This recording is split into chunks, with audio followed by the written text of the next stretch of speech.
Bonjour, c'est un plaisir de vous retrouver dans ce nouveau numéro d'Autrement. On vous emmène sur les chemins égarés. En tout cas, c'est comme ça qu'elle les nomme, Amélie Landry.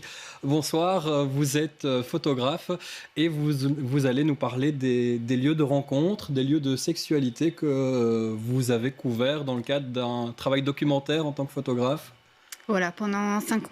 Pendant 5 ans, ça fait 3 ans que vous avez sorti ce livre Les chemins égarés dont on aura l'occasion de parler dans cette émission. Xavier Dartois, bonsoir. Alors vous êtes un travailleur social, vous travaillez pour la SBL Execo, qui travaille avec quel public, dites-nous? Alors on travaille essentiellement uniquement avec les hommes qui ont des relations sexuelles avec d'autres hommes. Ces lieux de rencontre, c'est aussi des lieux de sexualité et vous vous y rendez pour faire de la prévention de la santé, c'est ça?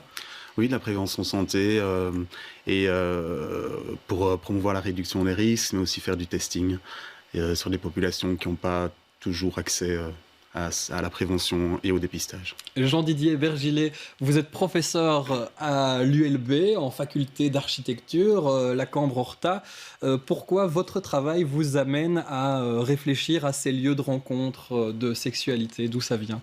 Bonsoir, mais peut-être simplement en vous écoutant. Donc vous avez tous les trois utilisé à un moment ou à un autre le terme d'espace.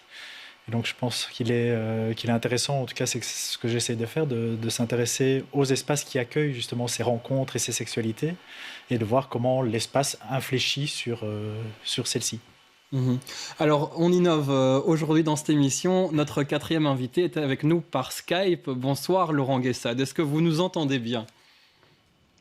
Oui, bonsoir, je vous entends très bien, oui. Alors, vous n'êtes pas par Skype pour des raisons liées au Covid, mais bien parce que vous êtes en France, dans le sud. Vous êtes à Nîmes pour l'instant. Vous êtes français, hein, vous travaillez là. Vous connaissez bien Bruxelles parce que vous y avez vécu pendant 10 ans. Et vous êtes l'un des chercheurs les plus à même de parler de ces lieux de rencontres sexuelles. C'est pour ça qu'on voulait vous inviter. En quelques mots, en un mot, c'est quoi ces lieux de rencontre? Peut-être que les personnes ici, nos téléspectateurs et téléspectatrices ne les connaissent pas. C'est quoi ce qu'on appelle un lieu de rencontre sexuelle dans l'espace public? Ça renvoie à une série d'espaces publics qui sont relativement ordinaires, en fait. On a à la fois des parcs, des jardins, des forêts, des bois, des berges, des rivages, des plages, des aires d'autoroute. Toute une série de lieux qui ont pour caractéristique commune d'être d'abord et avant tout des lieux publics et qui, en étant des lieux publics, sont aussi des lieux dans lesquels publiquement des hommes se rencontrent pour avoir des rapports sexuels sans conséquence sur le reste de leur existence. Voilà pour une définition extrêmement succincte. Super, merci d'avoir joué le jeu du concis. Alors, avant toute chose, je voudrais vous présenter une exposition qui était encore visible à Bruxelles il y a quelques semaines. Ça s'appelle l'ETAS. C'est une exposition du photographe et artiste multimédia Marc Martin. C'était à La Vallée et il présentait les pissotières dans les années 60 comme lieu de rencontre. Regardez. C'est une volonté politique de dire que ces endroits ont servi à des générations comme étant un lieu de liberté, pour une liberté qu'on ne leur accordait pas, sexuelle. Les homosexuels ont été traqués pendant des années, ils se retrouvaient là. C'était une zone hybride entre l'espace public et l'espace privé. C'est des témoignages des anciens que j'ai recueilli, la parole des aînés. On ne leur demande pas souvent leur avis, encore moins sexuellement, parce qu'ils ont fait, ça n'intéresse pas grand monde. Et en fait, ces gens-là se sont rencontrés clandestinement dans des endroits, ils n'étaient pas fiers de ça.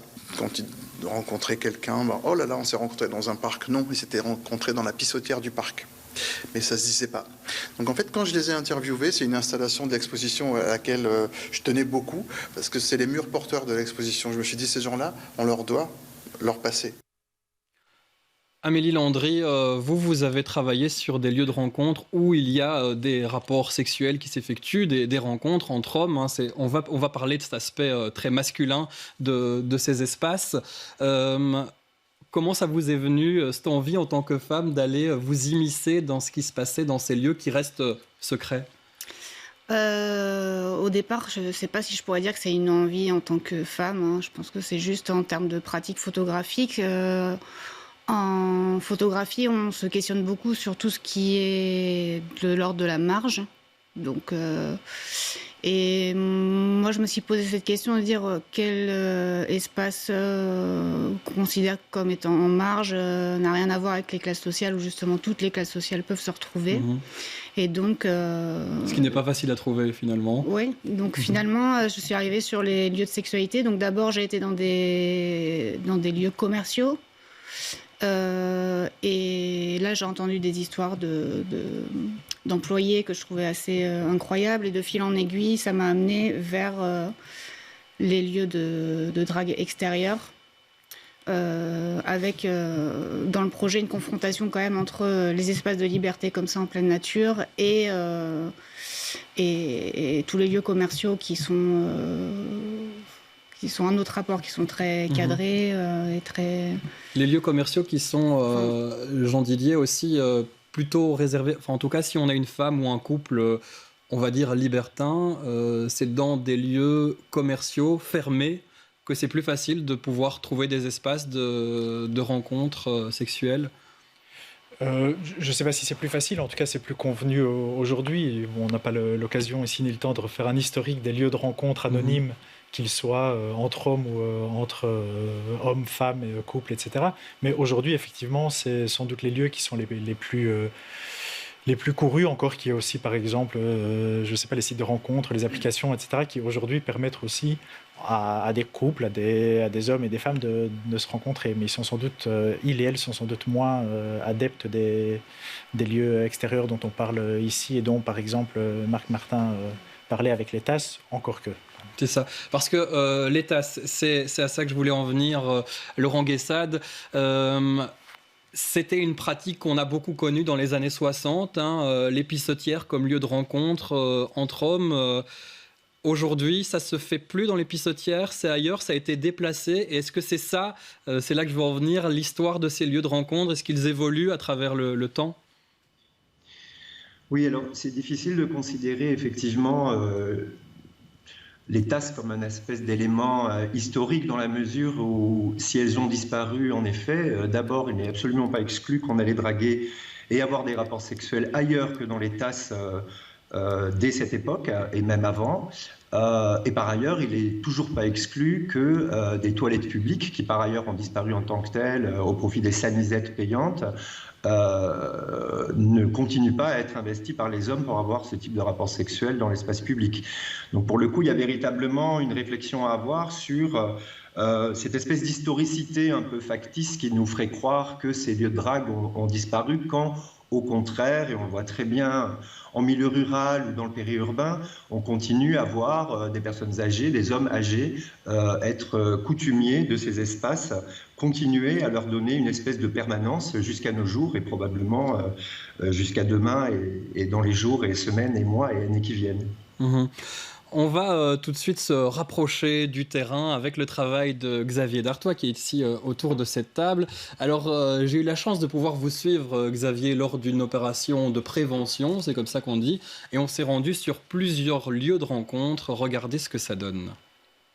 Je m'appelle Xavier, je travaille chez Execo, je suis agent de terrain et je suis plus spécialement affecté, responsable de tout ce qui est travail de prévention et de dépistage sur les lieux de rencontre extérieurs.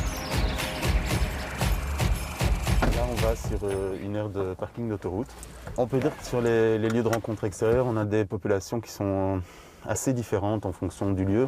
Les aires d'autoroute, en général, ça se passe plutôt la journée et c'est aussi forcément très lié au mouvement avant boulot, après boulot, des choses comme ça.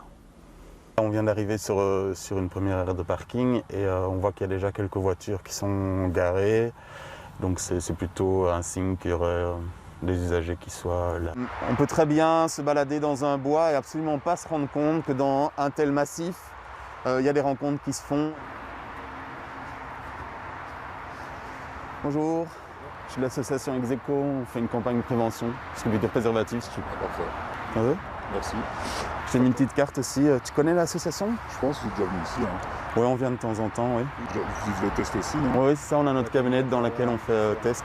Ah, je l'ai fait il y a une semaine. C'est des lieux qui, quand il fait beau, sont vraiment fort fréquentés. C'est un besoin sociétal. S'il y a autant de gens qui viennent sur ce genre de lieu, c'est qu'ils ne savent pas aller ailleurs, qu'il y a vraiment un besoin.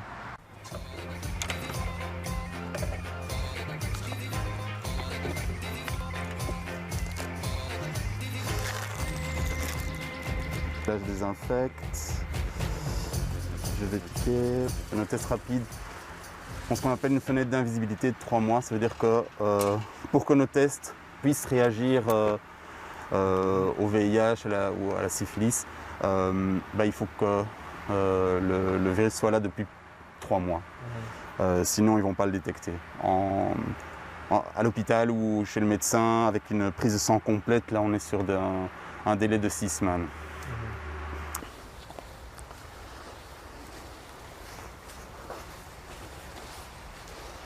Bonjour, on est l'SBL Execo, on fait une action de prévention, distribuer des préservatifs. Ah, c'est gentil. C'est resté des lieux de sociabilisation pour certaines personnes qui ne peuvent pas être out et qui vivent encore leur sexualité cachée. Ce sont souvent des cadres bucoliques. Là, on est dans un bois, ça peut être dans des parcs. L'autre beauté, c'est la franchise des rencontres et c'est aussi de voir que sur un lieu de rencontre, tout le monde est au même niveau. Tu peux être riche, pauvre, avec ou sans papier. Et tout le monde est là en fait pour faire les rencontres. Donc ici c'est un parc qui en journée est fort fréquenté. Et donc le soir on a des rencontres qui se font. Et ici par exemple c'est assez représentatif d'une certaine forme de créativité parce que c'est dans une haie et où on a dégagé un espace dans cette haie pour ne pas être vu de l'extérieur et que ce soit un lieu où on puisse se rencontrer, qui n'existe pas au départ, qui a été fabriqué en fait, dégagé, aménagé. Voilà, un peu de présence sur ces lieux pour que vous vous rendez compte aussi de ce que c'est. Évidemment, on n'est pas là pour dire où il se trouve, Xavier.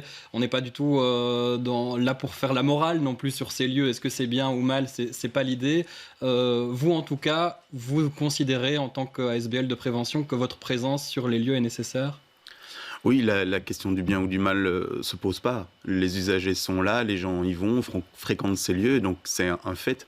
Qu'est-ce qu'on fait avec ce fait? Et c'est plutôt se demander pourquoi ces lieux ont encore besoin d'exister pour certaines populations et qu'est-ce qu'on peut amener à ces populations-là qui ne sont pas forcément toujours au contact de nos campagnes de prévention qui sont plus accessibles dans le milieu gay. Là, on a aussi des publics qui se considèrent pas du tout comme LGBTQI et qui ont du coup moins accès à la prévention et qui s'identifient moins comme public à risque. Parce qu'on parle d'hommes ayant des relations sexuelles avec des hommes, mais il peut s'agir très souvent de personnes qui sont hétéros dans leur vie publique, mais qui vivent ça de manière cachée justement, qui vivent leur sexualité alternative dans des lieux alternatifs. Oui, donc ici on parle de HSH, donc d'hommes qui ont des relations sexuelles avec d'autres hommes. C'est une pratique sexuelle et non pas une orientation sexuelle. Donc, on peut s'identifier comme on veut. Si on a des relations sexuelles avec d'autres hommes, on a des besoins spécifiques en santé sexuelle et c'est ce que nous on essaye d'apporter à ces publics-là. Amélie, dans votre travail photographique pour Les Chemins égarés, avec notamment une partie du texte écrite par Laurent Guessade qui est aussi avec nous, vous avez rencontré des hommes sur le terrain. Ça a été un long travail d'immersion et vous leur avez donné la parole pour savoir pourquoi ils étaient là. Je propose qu'on écoute 2 d'entre eux. Il y a un endroit, ça fait... en fait, on grimpe une espèce de petite colline comme il y en a tant là. Et puis à un moment il y a les arbres qui font une espèce de trail comme ça ou de petits couloirs. On passe à travers et là je me dis ah bah voilà ça y est. Je suis rentré au pays des merveilles.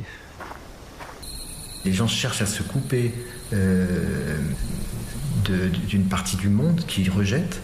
Le labyrinthe des bois ou des lieux de drague où on se perd géographiquement m'a fait penser à cette perte qu'on recherche parfois dans l'ivresse. Ça va permettre en même temps un contact avec d'autres humains, mais un contact sauvage.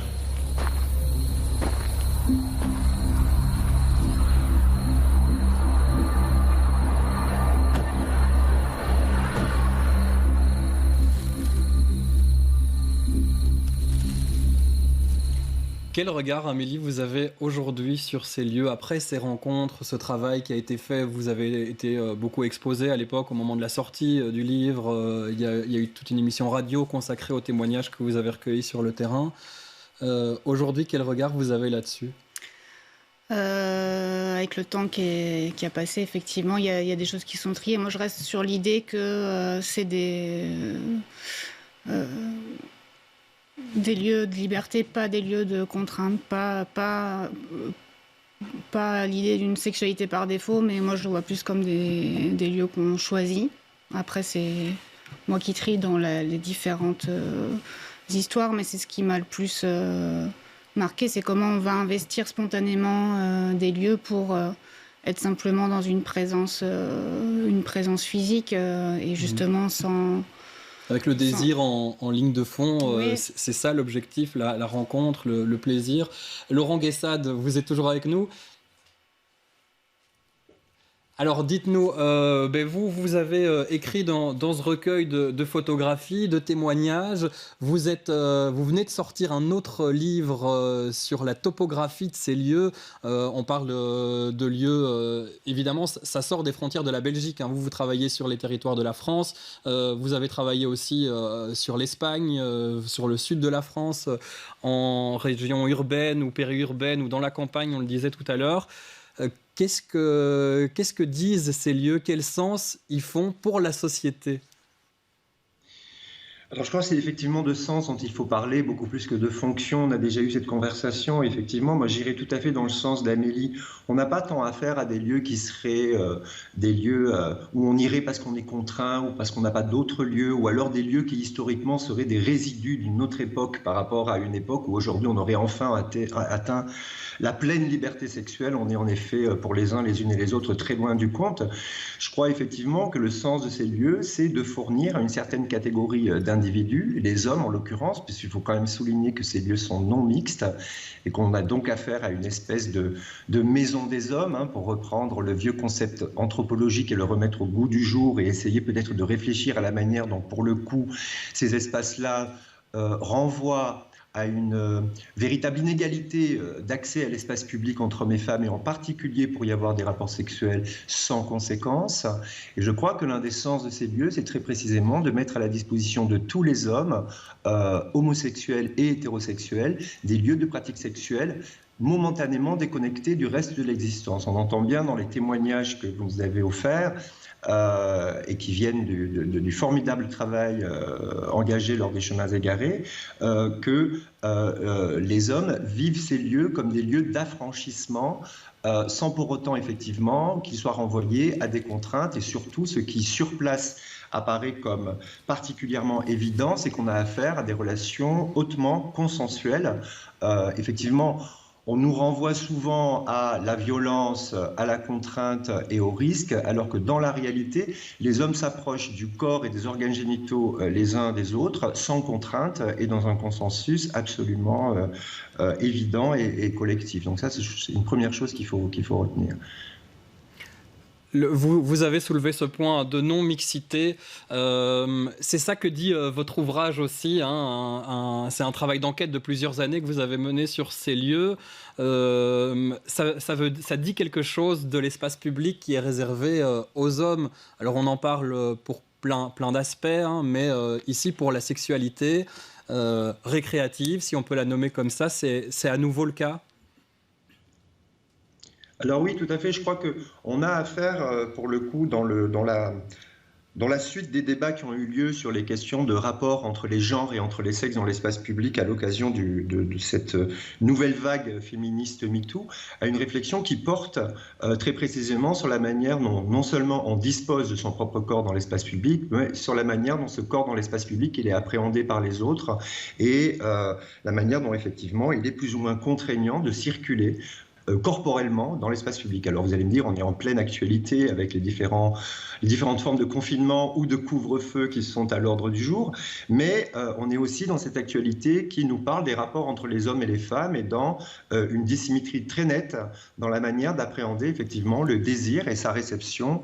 Là pour le coup, on aurait affaire loin finalement d'une égalité qui serait balisée par le droit en termes d'égalité ou de lutte contre les discriminations à finalement des coutumes, et c'est aussi pour ça qu'on reconvoque les anthropologues et les sociologues pour nous parler effectivement de ce qui, sans pour autant passer par le droit, fait coutume, la coutume qui consiste effectivement à désirer l'autre de telle ou telle manière dans l'espace public et à recueillir ou pas, pour le coup, son consentement.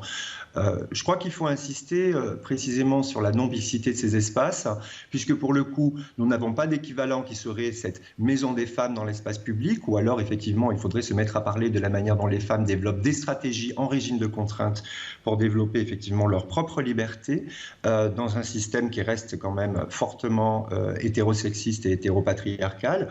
Je crois que pour le coup, il est d'un grand intérêt pour l'actualité de revenir sur la manière dont il existe aussi une forme de socialisation sexuelle entre hommes qui donne lieu à des appropriations territoriales de cette nature et qui nous renseigne précisément sur la manière dont les unes et les autres faisons usage de l'espace pour le meilleur et pour le pire, avec ou sans conséquence, à des fins de réalisation de nos désirs et de nos désirs sexuels en particulier. Jean Didier, vous, votre objet d'étude, ce sont plutôt les espaces en dur. Est-ce on le disait qu'ils sont peut-être plus dédiés à des relations hétérosexuelles, ou en tout cas où les femmes peuvent avoir leur place, mais est-ce que là aussi c'est difficile pour elles de pouvoir avoir autant d'impact qu'un homme ? C'est à la fois plus facile et sans doute plus difficile aussi. C'est-à-dire qu'on retrouve des facilités liées à ce que Amélie évoquait, c'est-à-dire des espaces de potentielle liberté et l'idée d'aller chercher un espace autre pour pouvoir être soi-même un autre et découvrir d'autres corps. Et donc dans ce cadre-là, les femmes trouvent incontestablement un espace de liberté et de respect là plutôt qu'autre part. Et en même temps, et non contradictoirement, parce qu'on est aussi dans des registres là d'une sexualité qui est une sexualité hétéro, se rejouent là aussi des formes de domination qui, dans certains cas, sont aussi de nouveau des dominations masculines. Donc, d'une certaine manière, c'est à la fois, oui, non contradictoirement, des espaces de liberté et potentiellement des lieux de contrainte dans lesquels se rejouent les mêmes effets. C'est ça qu'on peut retrouver dans votre bouquin L'Interstice, c'est ce qu'on vient de voir à l'image. Vous allez sortir un livre là-dessus. Donc oui, plus particulièrement, c'est un livre que j'accompagne ou que je commande, qui est le travail d'un photographe qui d'une certaine manière fait écho au travail qu'Amélie a fait précédemment. Dans ce cadre-là, c'est peut-être un de ces endroits ambigus. Donc c'est un travail photographique sur un cinéma porno, et un cinéma porno plutôt mainstream, donc des films hétéros dans le sens le plus convenu du terme. Et donc ce photographe a travaillé pendant 3 ans, enfin quand je dis travailler, oui, il fait une enquête comme ça, cachée, où il a photographié ce qui se passait dans cet endroit-là. Et ce qui me semblait intéressant là aussi, c'est non seulement le flou et le continuum qu'il y a entre des personnes, que ce soit des hommes, des femmes, leur homosexualité, leur hétérosexualité, et puis les pratiques qui ont lieu dans ces endroits-là, qui déjouent justement on va dire les cadres. Et puis par ailleurs, et ça pose une autre question, c'est qu'est-ce qu'un chercheur, un photographe, une chercheuse, un ethnographe, une journaliste ou un journaliste fait là-dedans, et comment rendre compte de ça ou comment rendre visible ça. Alors, c'est un peu le rôle aussi de l'émission ici. C'est à la fois, me semble-t-il, l'importance d'en parler parce que ça fait partie de nos urbanités, nos pratiques. C'est une réalité. C'est une réalité. Et en même temps, comment faire pour en parler sans tomber soi-même sans dans les une dénoncer forme de... dans la morale il faut appeler les flics pour faire une descente sur place. C'est pas ça le but de l'émission, évidemment. Comment vont ces lieux ? Il reste très peu de temps, mais Xavier, je voulais vous demander comment vont ces lieux en temps de Covid ? Est-ce qu'ils sont toujours côtoyés ? On peut constater que sur le terrain, oui, il y a un impact des mesures diverses qui sont prises ces derniers temps. On a eu un lockdown pendant lequel on a vu une explosion des fréquentations de ces lieux. Parce qu'aussi les autres lieux, justement, les clubs libertins peut-être, les lieux dédiés au sexe en dur commerciaux sont fermés, forcément, ce sont des bars. Il y a certainement plusieurs aspects. Je pense pas pouvoir affirmer que ce soit l'un ou l'autre, mais ce que je constate sur le terrain, c'est qu'effectivement, les lieux de consommation sexuelle en dur, des bars, des saunas et autres étaient fermés. Il y a aussi, je pense, une pression sociale et anxiogène qui fait que c'est une forme d'exutoire où on peut aller lâcher quelque chose. Et le dernier point dont on a finalement peu parlé encore, c'est que ces lieux de rencontre extérieures sont aussi des lieux de sociabilisation. Et qu'en période de lockdown, quand on est coupé de tout, c'est aussi aller à la rencontre de l'autre. Et là, les pratiques sexuelles peuvent être un prétexte à la rencontre. Et régulièrement sur le terrain, on rencontre des gens avec lesquels on commence à discuter. Et puis, à un moment donné, je dois couper parce que en disant, voilà, je vais voir s'il y a d'autres personnes qui ont besoin de parler ou avec qui on peut discuter. C'est ça aussi votre rôle sur place, pas seulement faire des dépistages, mais avoir un contact et aussi une prévention sur la santé, mais aussi un contact social. Merci à tous les 4 d'avoir été mes invités. Il y a encore plein de choses à dire, mais c'est déjà la fin de cette émission.